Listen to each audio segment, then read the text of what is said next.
예, 오늘 보시는 것처럼 이제 하나님의 뜻에 대해서 좀 살펴보도록 하겠습니다. 근데 이제 오늘 저희들이 살펴볼 내용이 사실은 좀 기본적인 이야기를 좀 건너뛴 내용입니다. 그래서 저희가 지금 소책자로도 하나님의 뜻이라는 그런 책을 출간을 했는데요. 이제 그 내용을 지금 잠깐 좀 요약해서 먼저 살펴보고 나서 이제 오늘 할 내용을 이어서 살펴보도록 하겠습니다. 그래서 오늘 할 내용은 이제 우리가 소책자로 출간한 그 내용과는 좀 다른 내용입니다. 그래서 먼저 그 소책자로 출간한 내용이 기본적인 것들을 다루고 있기 때문에 이제 그것을 먼저 살펴보고 나서 이제 계속 진행하도록 하겠습니다. 하나님의 뜻을 아는 것이 영적 성장에 있어서 굉장히 중요합니다. 근데 먼저 이제 하나님의 뜻이 아닌 것을 간단하게 생각을 해보면 지금 하는 내용은 프린트물에는 없어요. 이거는 소책자에 자세히 나와 있습니다. 그래서 그냥 편하게 일단 들으시고 나중에 궁금하신 분은 소책자 읽어보시면 될 것 같아요. 아직은 프린트물에 다 없는 내용입니다. 하나님의 뜻이 아닌 것을 먼저 좀 생각을 해보면 어떤 육신적인 거나 물질적인 것은 하나님의 뜻이 아닙니다. 어떤 규칙이나 규율이나 장소나 특정한 일에 대한 것은 하나님의 뜻이 아니에요. 무슨 말이냐면 어떤 자동차를 살 건지 이건 물질적인 거죠.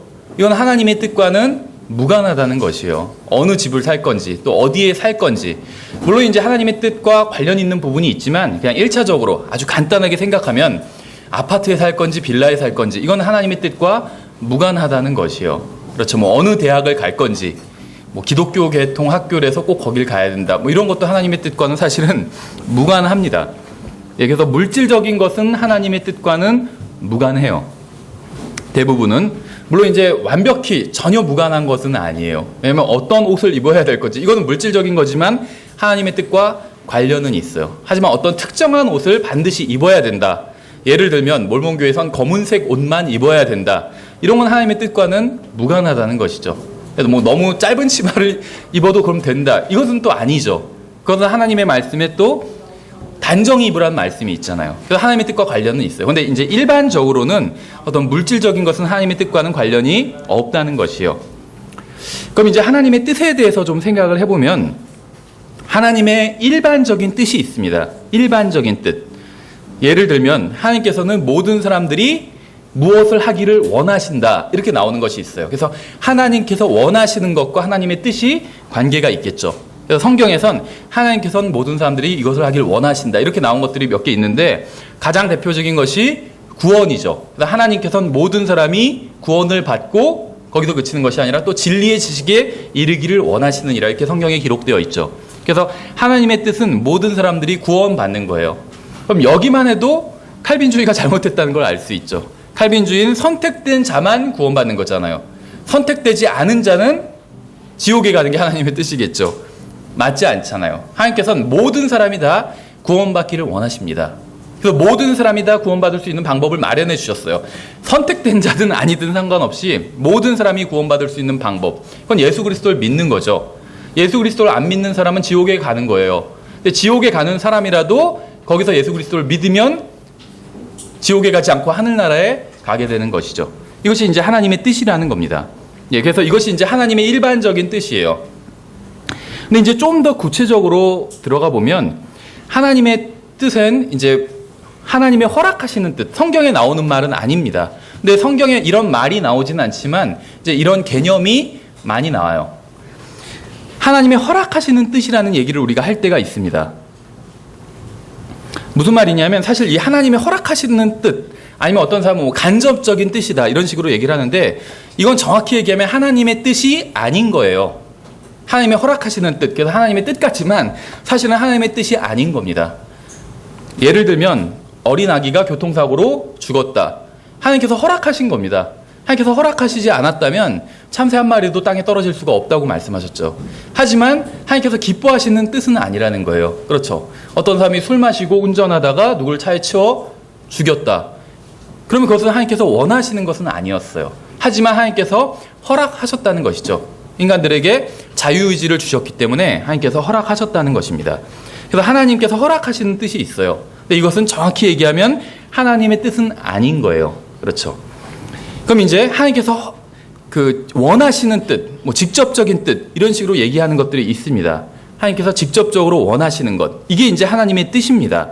그래서 이것에 대해서는 우리가 이제 그 소책자에서도 10가지를 제시해 놓고 있죠. 뭐 더 있을 수도 있는데 가장 대표적인 거 10가지를 꼽아본 겁니다. 자, 한번 쭉 읽어볼게요. 첫 번째는 악한 현 세상에서 구원받는 것이 하나님의 뜻. 요한일서랑 갈라디아서에서 나옵니다. 소책자의 성경 구절 다 자세히 나와 있으니까 그건 나중에 확인해 보세요. 또 교회로 함께 모이는 것이 하나님의 뜻이에요. 그렇죠. 모이는 것. 또 자기 자신이 아닌 하나님과 다른 사람을 섬기는 것이 하나님의 뜻입니다. 자기 자신이 아닌 하나님과 다른 사람을 섬기는 것. 하나님을 섬기는 것이 하나님의 뜻인데 하나님을 섬기는 건 항상 다른 사람을 섬기는 것을 통해서 드러나게 되는 거죠. 하나님을 사랑하는 것도 다른 사람을 사랑하는 것을 통해서 드러나잖아요. 그렇죠. 또 자신의 세대를 섬기는 것이 하나님의 뜻이다. 이렇게 나와 있어요. 또 모든 일에 감사하는 것이 하나님의 뜻이죠. 모든 일에 감사하는 것, 좋은 일이나 나쁜 일이나 모든 일에 감사하는 것. 또 잘 행함으로 어리석은 자들의 말을 잠잠하게 하는 것이 하나님의 뜻이라고 성경은 말씀하고 있어요. 또 악을 행하다가 고난받지 않는 것이 하나님의 뜻이라는 거죠. 특히 그리스도인들은 더 그래야겠죠. 악을 행하다가 고난받게 되면 간증을 잃어버릴 수가 있잖아요. 그렇죠. 또 우리가 거룩하게 구별되는 것이 하나님의 뜻이다. 이렇게 나와 있어요. 또 예수 그리스도를 위해서 은사를 사용하는 것이 하나님의 뜻이라고 나와 있습니다. 또 우리가 서로를 위해서 기도해 주는 것, 중보하는 것, 이것이 하나님의 뜻이다. 또 이렇게 나와 있습니다. 그래서 이제 뭐 이것만 나와 있는 건 아니겠지만 이제 이것이 가장 대표적인 하나님의 직접적인 뜻입니다. 이것이 하나님의 뜻이니 이런 식으로 기록된 구절들을 이제 제가 10가지를 뽑아본 것이에요. 그렇다면 하나님의 뜻을 이제 어떻게 알 수 있는가를 좀 생각해 본다면 하나님의 뜻을 알기 위해서 첫 번째 해야 할 것은 자신의 몸을 먼저 주님께 내어드리는 것이라고 로마서 12장 1절부터 2절에 나와 있습니다. 또 하나님의 뜻을 알고 주님의 인도를 받기 위해서는 그리스도인이 따를 수 있는 기준이 있어요. 그것이 바로 성경인 거죠. 성경. 그래서 성경은 하나님께서 자신의 뜻을 우리들에게 계시해 주신 도구라고 볼 수가 있겠죠. 그래서 하나님께서는 가장 기본적으로 1차적으로 성경을 통해서 자신의 뜻을 계시해 보여주십니다. 그렇죠. 또 성령님께서는 하나님의 말씀인 성경을 통해서 그리스도인들을 인도해 주세요. 성령님께서 우리를 인도해 주시는데 하나님의 말씀대로 인도해 주신다는 거죠. 그렇죠. 그런데 이제 하나님께서 왜 지금 당장 나를 향한 자신의 뜻을 모두 계시해 주시지 않는 것인가? 첫 번째 이유는 아직 하나님의 자녀가 아니기 때문에 하나님께서 자신의 뜻을 계시해 주시지 않았을 수 있어요. 그래서 하나님의 뜻을 도저히 모르겠다 이렇게 생각한다면 먼저 내가 구원받은 사람인지 하나님의 자녀인지 스스로를 점검해 볼 필요가 있어요. 예수 그리스도를 믿는 것 외에 예수 그리스도를 믿는다는 걸 요한복음 1장 12절에선 받아들이는 것이라고 표현하고 있죠. 이전 성경에선 영접이라고 한자어로 썼는데 우리 성경에선 지금 받아들이는 것 이렇게 풀어서 설명을 하고 있습니다. 받아들이는 것이 믿는 것이다 이렇게 말씀하고 있어요. 받아들이는 자 곧 그분의 이름을 믿는 자들에게 이렇게 말씀하고 있어요. 그래서 예수님을 믿는 것 외에는 하나님의 자녀가 되는 방법이 없습니다. 어떻게 해서 구원받게 되셨어요? 이렇게 물어봤는데 제가 꿈에 담장을 넘어서 뭐 어디를 갔더니 갑자기 뜨거운 게 저의 안으로 들어오고 이런 거는 구원받은 것이 아니에요. 성경적인 의미의 거듭남이 아니에요. 아니면은 꿈에 예수님이 나타나셔서 너는 구원받았느니라 이렇게 말씀하셔서 나는 구원받았다. 이것도 구원받은 것이 아니에요. 꿈이 아니라 실제로 예수님이 나타나셔서 그렇게 말씀하셨다 할지라도 예수님이 나를 위해서 해주신 일, 나를 위해서 죽으시고 묻히시고 부활하신 것을 믿지 않는다면 구원받은 게 아니라는 것이죠. 성경적 의미에. 그래서 하나님의 뜻을 도저히 모르겠다 한다면 첫째, 내가 정말 구원받은 사람인지 한번 점검해 봐야 된다는 것이죠. 교회 다닌 지는 오래됐는데 예수님을 구원자로 받아들인 적이 없다면 구원받은 것이 아니에요. 아무리 교회를 오래 다녔다 할지라도. 두 번째는 하나님의 뜻을 알고 아직 자신이 하나님의 뜻을 알기 위해서 자신의 몸을 하나님께 내어드리지 않았기 때문일 수도 있어요. 분명히 예수님을 영접했고 구원은 받았는데 내가 하나님의 뜻을 알기 위해서 내 자신을 하나님께 내어드린 적이 없어요. 그러면은 하나님의 뜻을 알 수 없다는 거예요. 여기서에 대해서 이제 좀 더 나중에 살펴보겠습니다. 자세히. 또 나 자신을 하나님께 내어드리기는 했지만 아직 하나님의 더 깊은 뜻을 알 만큼 영적으로 성장하지 못했기 때문에 하나님의 뜻을 지금 모르고 있을 수 있다는 것입니다.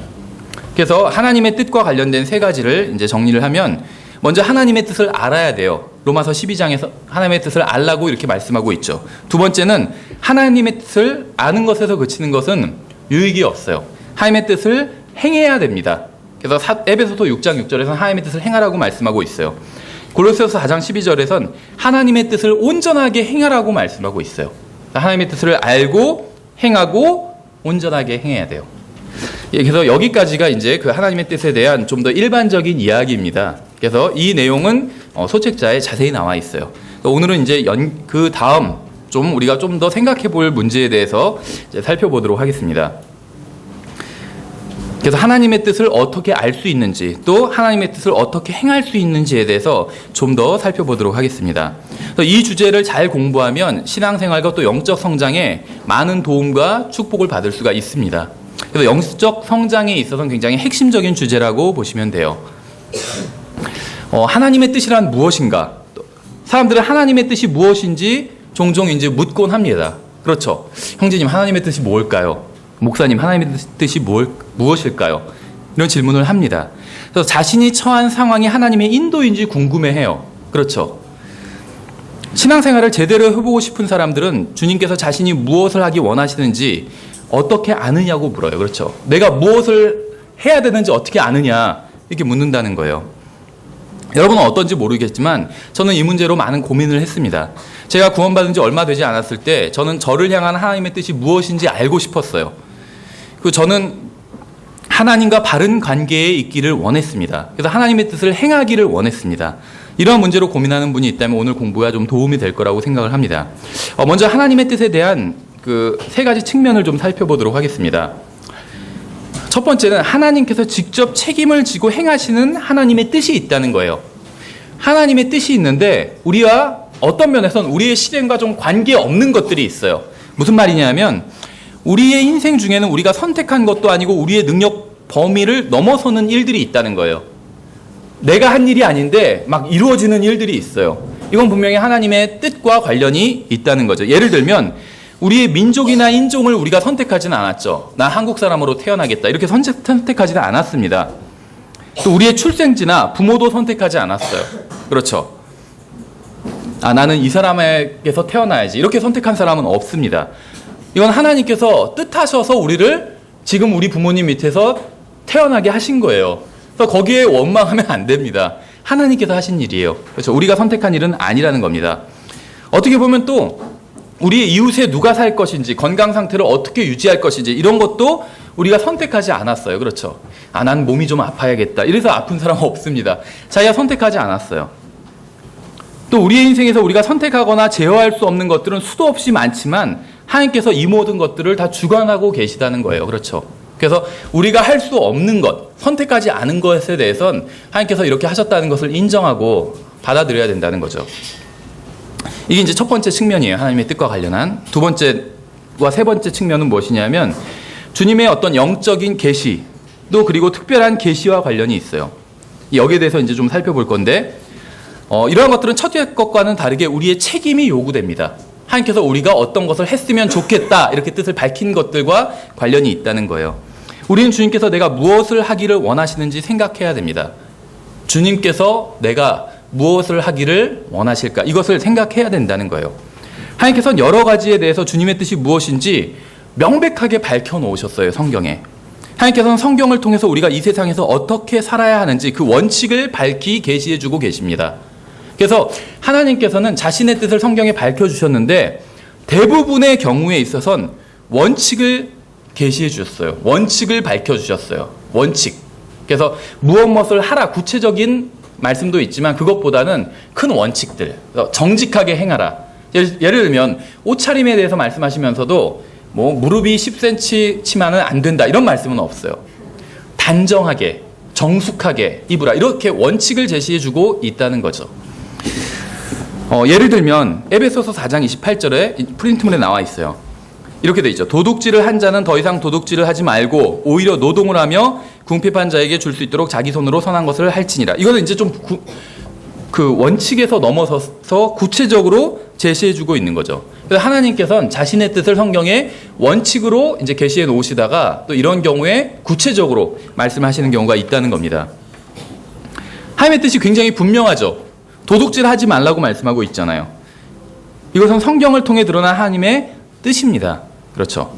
하나님께서는 여러분이 도둑질을 하지 않기를 원하신다고 분명히 성경에 밝히셨어요. 그래서 이러한 하나님의 뜻은 어린아이도 이해할 수 있을 정도로 알기 쉽습니다. 정말 양심이 마비되지 않았다면 누구나 다 알 수 있어요. 도둑질하는 것은 하나님의 뜻이 아니라는 것을. 하나님의 뜻은 하나님의 말씀에 자세하게 계시되어 있어서 우리가 어떻게 다른 구원받은 사람들과 어울려 살아가야 하는지도 알 수가 있습니다.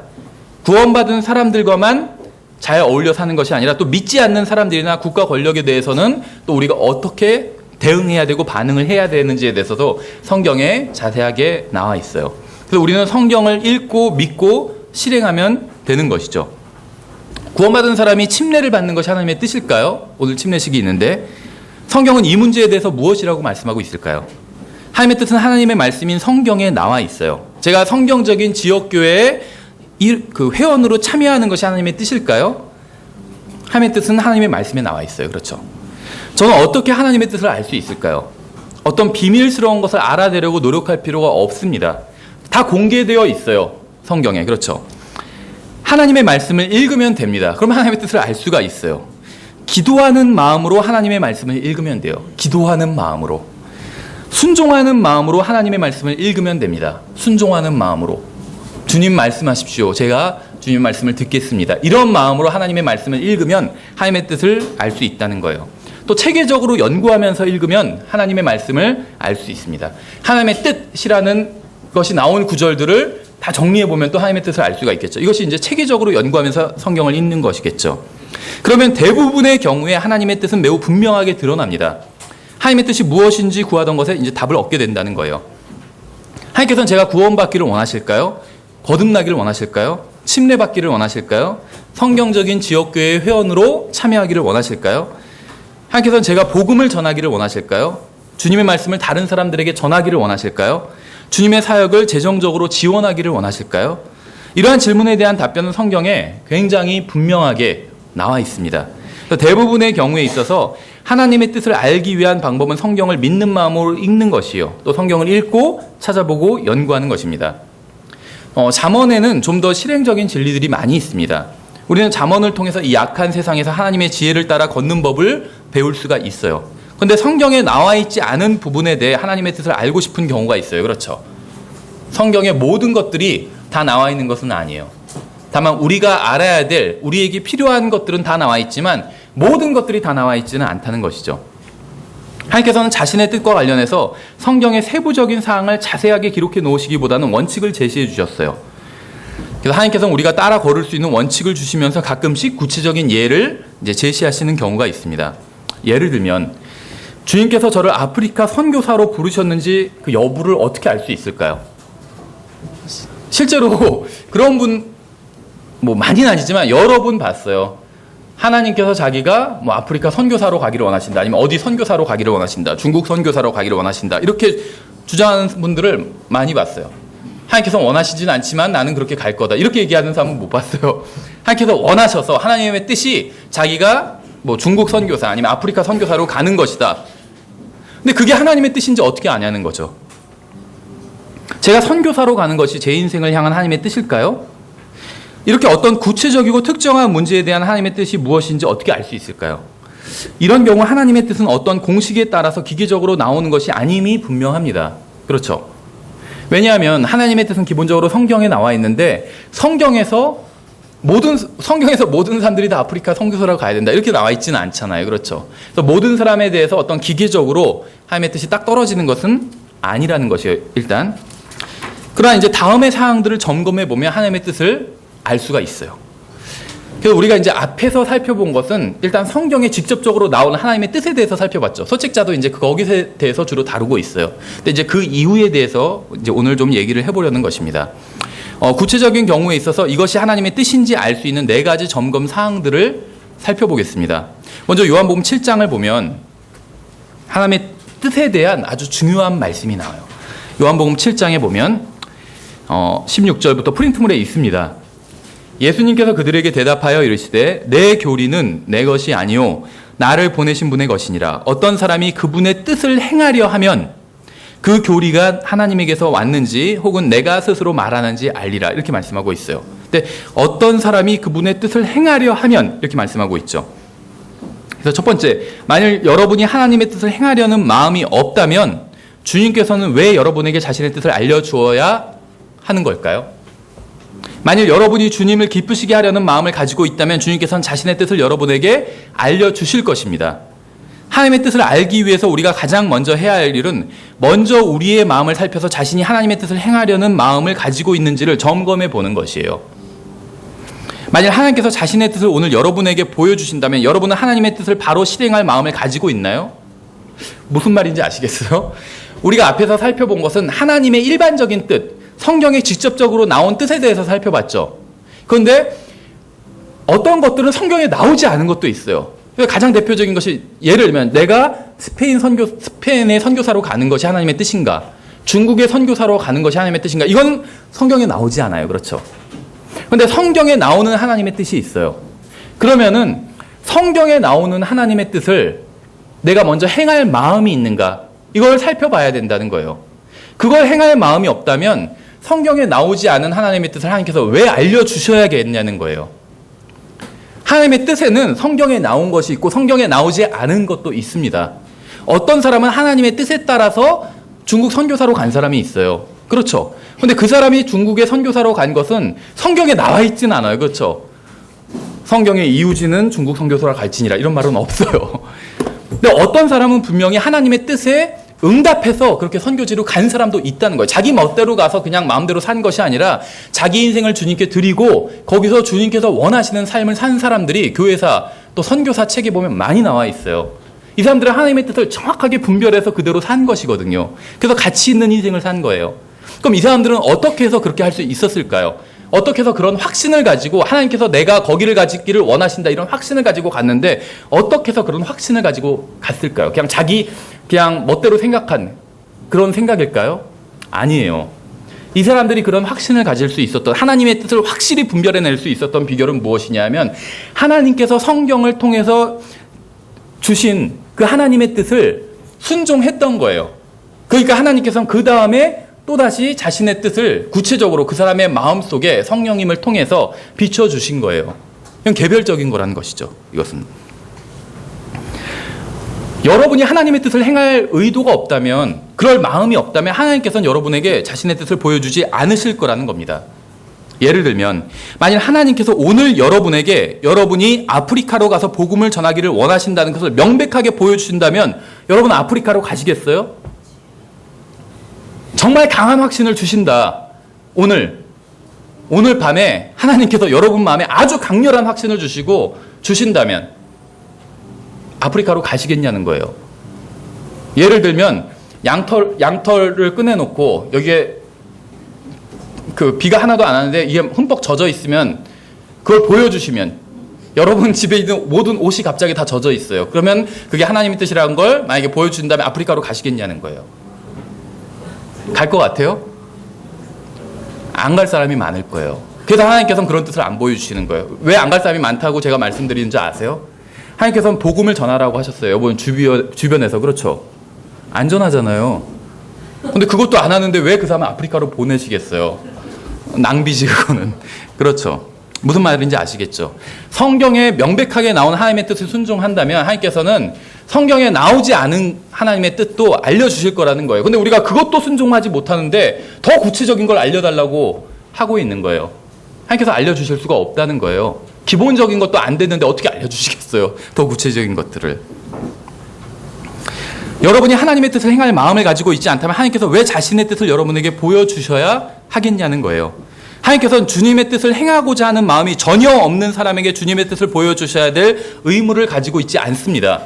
하나님께서 우리에게 뭐 빚을 진 게 있어가지고 꼭 보여줘야 되는구나 이런 의무가 없다는 거예요. 하나님께서는 어떠한 상황에서도 주님의 뜻을 행하고자 하는 마음을 가진 사람을 찾고 계세요. 그런 사람들에게 구체적으로 자신의 뜻을 보여주신다는 겁니다. 누가복음 16장을 보시면 이렇게 돼 있어요. 가장 적은 것에 신실한 자는 또한 많은 것에 신실하고 가장 적은 것에 불의한 자는 또한 많은 것에 불의하니라.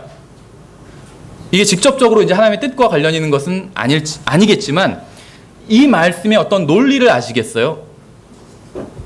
하나님께서는 예를 들면 우리가 일주일에 한 번 동네에서도 복음 전하지 않는데 어디 먼 데 가서 복음을 전하겠어요? 전 그런 사람 봤어요. 자기는 뭐 어디 선교사로 갈 거다 하면서 복음은 안 전해요. 여기서는. 가고 나면 그때부터 전하겠다는 거예요. 그건 거짓말이에요. 하나님께서 그 사람을 보내신 적이 없어요. 그렇지 않겠어요? 예. 예선을 통과해야지 본선이 있는 거지. 예선도 통과 못하고 본선에 진출하겠다는 건 그건 도둑놈 심보잖아요.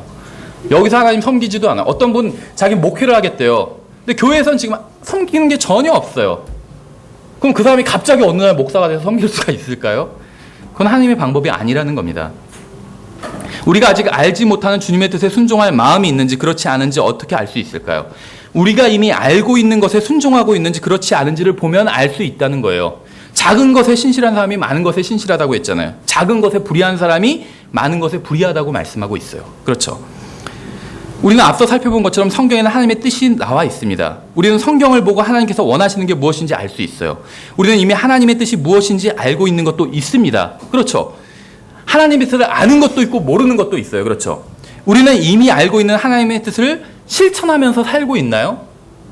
만일 우리가 이미 받은 빚에 순종하지 않는다면 하나님께서 왜 우리에게 더 많은 빚을 비춰주셔야 할까요? 그렇죠. 세 번째는 이사야서 30장에 이렇게 돼 있어요. 시간이 없으니까 다 읽지는 않고 제가 30장 18절의 뒷부분에 주는 공의의 하나님이시니 그분을 기다리는 모든 자들은 복이 있도다 이렇게 말씀하고 있어요. 하나님을 기다리는 사람들이 복이 있대요. 하나님의 뜻을 행하려는 마음이 있다면 그 다음에 해야 할 것은 인내를 가지고 기다리는 것입니다. 어떤 특정한 때에 우리에게 자신의 뜻을 바로 알려주셔야 한다고 하나님께 명령할 수는 없어요. 하나님 몇 월 며칠까지 하나님의 뜻을 알려주셔야 됩니다. 이렇게 할 수가 없다는 거예요. 그럴 의무가 전혀 없어요. 하나님께서는 자신의 뜻을 알려주시기 전에 항상 먼저 기다리게 하십니다. 인내를 가지고. 정직하고 일관적으로 주님을 기다리는 사람이 영적 열매를 맺을 수 있습니다. 우리가 하나님께서 보여주시는 뜻을 전적으로 따르고자 하는 마음을 가지고 주님의 응답을 기다리면 성령님께서는 우리 마음속에 하나님의 뜻을 알려주시고 그것에 대한 확신을 주신다는 거예요. 네 번째는 사도행전 16장에는 한 가지 예가 나오죠. 어떤 환상 중에 사람이 나타나서 마케도니아 사람이 나타나서 우리를 도와달라고 이렇게 얘기를 합니다. 그래서 바울이 확신을 가지고 이제 마케도니아로 가게 됩니다. 물론 이제 오늘날에 뭐 꼭 이런 방법으로 하나님께서 역사하신다는 것은 아닙니다. 이때는 성경이 없었기 때문에 하나님께서 이렇게 역사하셨겠죠. 오늘날에는 성경이 있기 때문에 뭐 이런 식으로 어떤 부분에 있어서는 역사하실 필요는 없겠죠. 근데 하나님께서는 여러 가지 방법으로 자신의 뜻을 우리에게 알려주신다는 거예요. 근데 단 전제 조건이 있어요.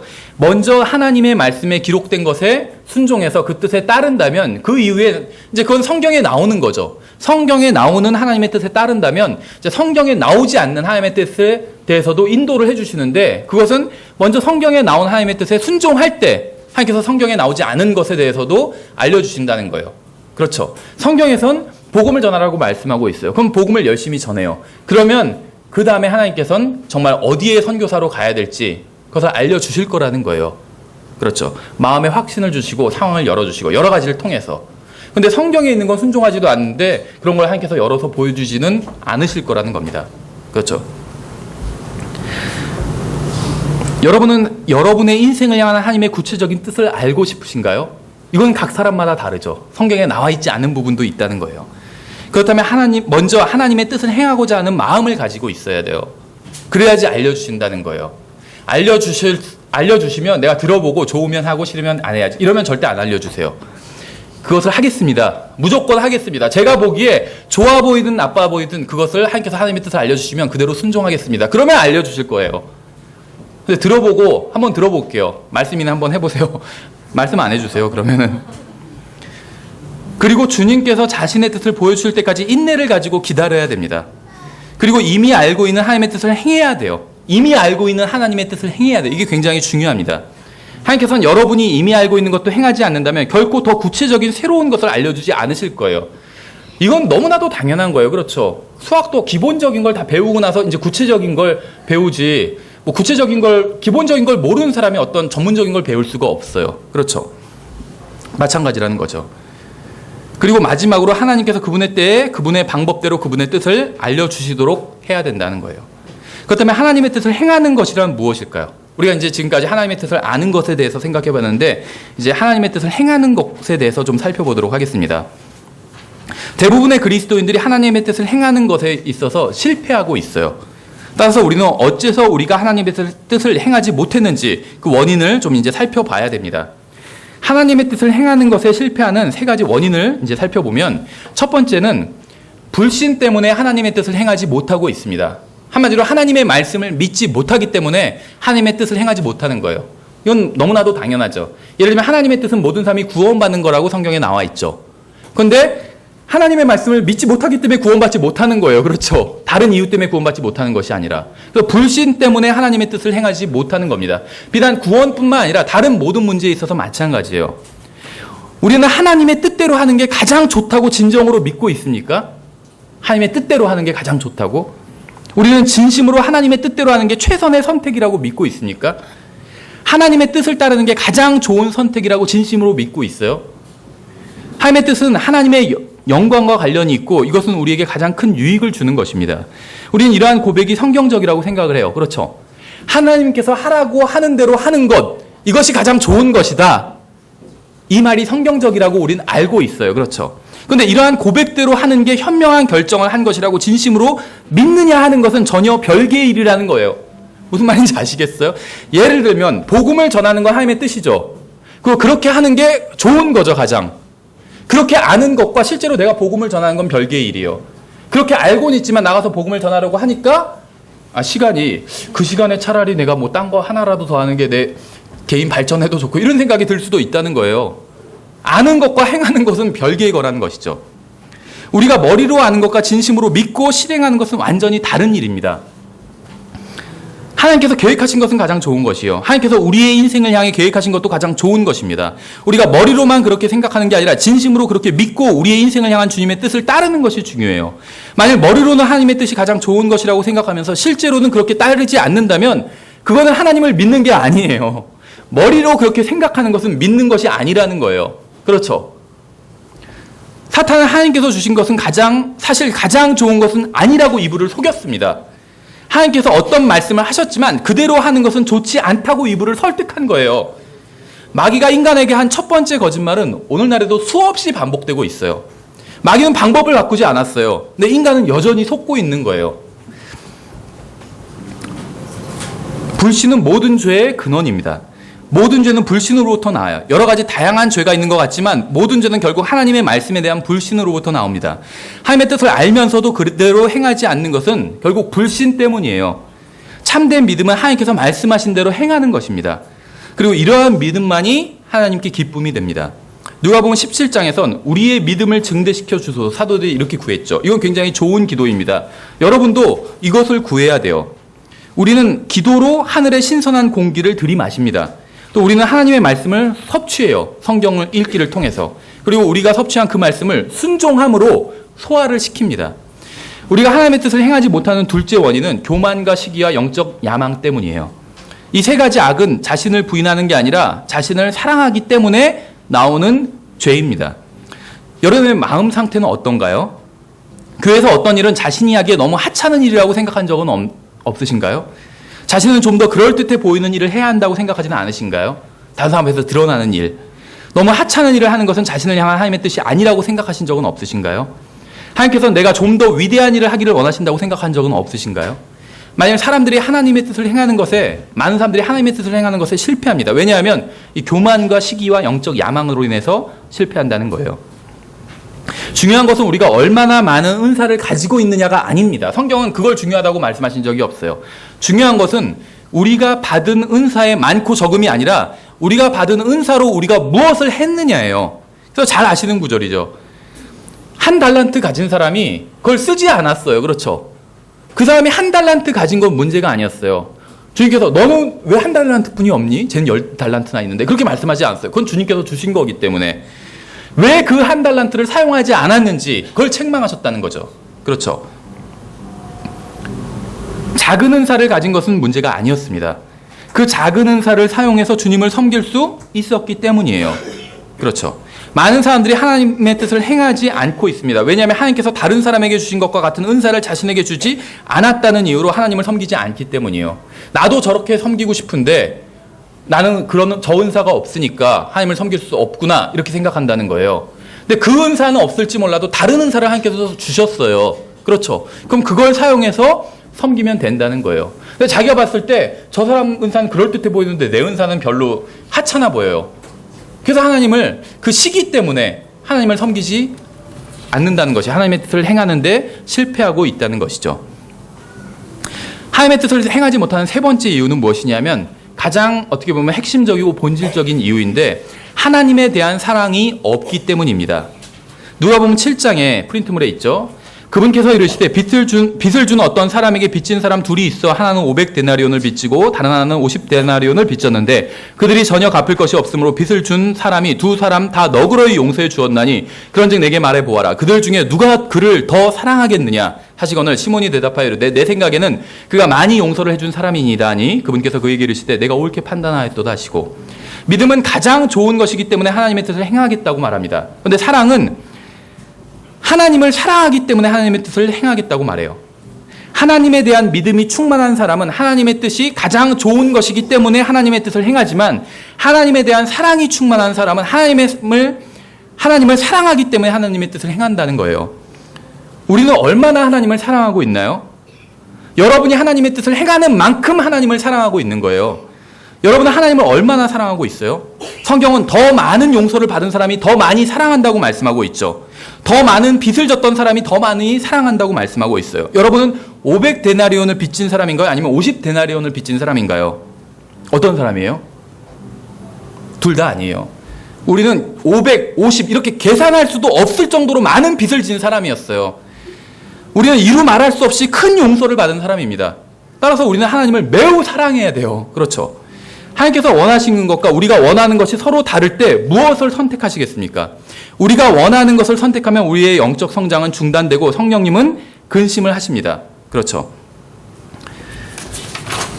정리를 하면 성경은 예수님의 명령을 듣고 그것을 지키는 사람이 예수님을 사랑하는 사람이라고 말씀하셨어요. 우리가 하나님의 뜻을 행하는 것만이 그분을 사랑한다는 증거가 됩니다. 성경을 많이 하는 것이 하나님을 사랑한다는 증거가 아니라 하나님의 뜻을 행하는 것만이 그분을 사랑한다는 증거가 된다는 것이. 예수님께서는 3년 반의 지상 생애를 통해서 자신이 하나님을 얼마나 사랑하시는지 입증하셨죠. 하나님께서 원하시는 일만 하셨잖아요. 그렇죠. 하나님의 뜻을 행하는 것은 정말 가치 있는 일입니다. 이 세상에서는 그 가치를 알 수 없을지 몰라도 하늘나라에 가서는 모두 그 가치를 알게 될 것이에요.